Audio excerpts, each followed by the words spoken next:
প্রচুর পরিমাণে বড় বড় সাইজের বোয়াল মাছ আছে এই জায়গাটায়। বোয়াল মাছের পাশাপাশি আরও অন্যান্য বিভিন্ন ধরনের বড় মাছ আছে। শোল, কার্ফু এবং দেশি যে মাছ আছে মাগুর মাছ, শিং মাছ, সেই মাছগুলি প্রচুর পরিমাণে আছে এই জায়গাটায়। সেই মাছগুলি পুকুর সেচে ধরা হচ্ছে দেখছেন। ইতিমধ্যেই পানি মোটামুটি শেষ হয়ে গেছে, এখনো বেশ কিছু পানি বাকি আছে এবং বড় বড় যে মাছগুলি সেই মাছগুলি অনেকটাই পানির মধ্যে স্পষ্ট হয়ে এসেছে। একদিক থেকে মাছ ধরা শুরু হয়ে গেছে দেখছেন এবং এখনো এক জায়গায় পানি বেশ গভীর আছে এবং সেই জায়গায় প্রচুর পরিমাণে বড় বড় সাইজের মাছ আছে। খুব অল্প সময়ের মধ্যেই সেই মাছগুলি ধরা হবে। দেখতে থাকুন ভিডিওটি শেষ পর্যন্ত কত বড় বড় সাইজের কি কি মাছ ধরা হয় এই জায়গাটায়। দেখতে পাচ্ছেন অসংখ্য বড় বড় সাইজের মাছ এই জায়গাটায় আছে। ইনশাআল্লাহ দেখানোর চেষ্টা করব ভিডিওটি শেষ পর্যন্ত কত বড় বড় সাইজের এই বড় মাছগুলি দিয়ে রাখা হবে, যার ফলে খুব সতর্কতার সাথে মাছগুলি ধরা হচ্ছে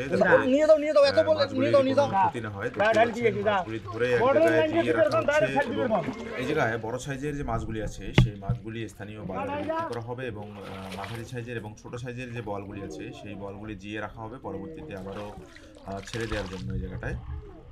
দেখতে পাচ্ছেন খুব সুন্দর সোনালী কালারের বল। বলগুলি মূলত নদী থেকে এখানে নিয়ে আসা হয়েছে।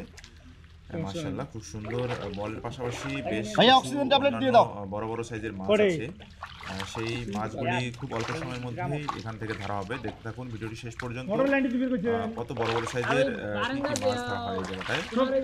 বড় মাছের পাশাপাশি প্রচুর পরিমাণে শোল মাছ আছে, বড় বড় সাইজের মাছ সবগুলি। দেখতে পাচ্ছেন মাশাআল্লাহ খুব সুন্দর তাজা মাছ দেখা যাচ্ছে। এখানে যে বল মাছগুলি দেখছেন কালার অত্যন্ত সুন্দর, দেখতে পাচ্ছেন সোনালী কালারের। এই মাছগুলি বাজারে প্রচন্ড চাহিদা থাকার কারণে দেখতে পাচ্ছেন বলের পাশাপাশি অন্যান্য বিভিন্ন ধরনের বড় সাইজের মাছ সেই জায়গাটায় সেই মাছগুলি ধরা দেখানোর চেষ্টা করবো ইনশাআল্লাহ আপনাদের। বড় বড় সাইজের মাছ আছে, সেই মাছগুলি অবশ্যই কাদার মধ্যে থেকে ধরা হচ্ছে ধীরে ধীরে। গ্রাম বাংলার এ ধরনের মাছ ধরা দেখতে যারা ভালোবাসেন এবং এই ধরনের মাছ ধরতে যারা ছোটবেলায় ধরেছেন অবশ্যই কমেন্ট করে জানাবেন এইভাবে মাছ ধরতে আপনাদের কেমন লাগে। মূলত এভাবে শুকনো মৌসুমে গ্রাম অঞ্চলে মাছ ধরা হয়।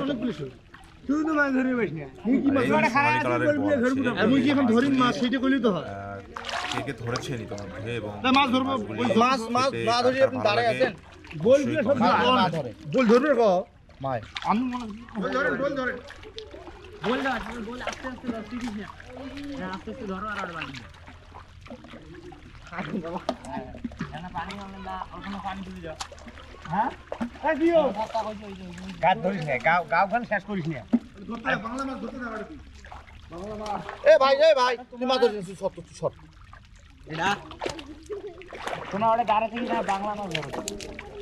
দিল্লি আইসে 15 টাকা